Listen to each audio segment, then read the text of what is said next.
Hello and welcome back, guys. This is Ibrahim Quraishi here, and today we are going to check out how to enable high availability and DRS. So to enable high availability, what we do is we need to right click on the cluster and we need to click on settings, click on vSphere availability, edit settings. As you can see, HA is turned off at the moment. You just need to click this and it will be enabled. And also you can enable host monitoring from here, which is basically recommended when you are enabling HA.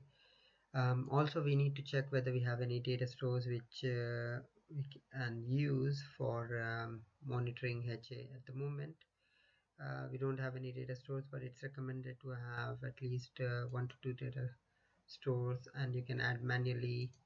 You can use data store only from a specific list and then add those data stores manually. And that's how we enable HA.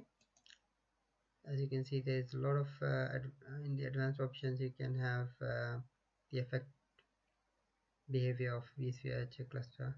You can change these settings here, but data store is something which you need to keep an eye. If you have to have a minimum of 3 data stores to be able to do that. For me, as this is a lab environment, I don't have my storage available at this moment. That's why I can't do that.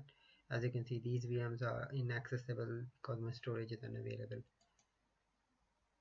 Okay, so that's how we enable HA. Thank you very much for watching. Comment down below and let me know if you like today's topic. Don't forget to subscribe, hit the like button, and hit the notification bell to get all new updates from me. My blog is agileops.co.uk.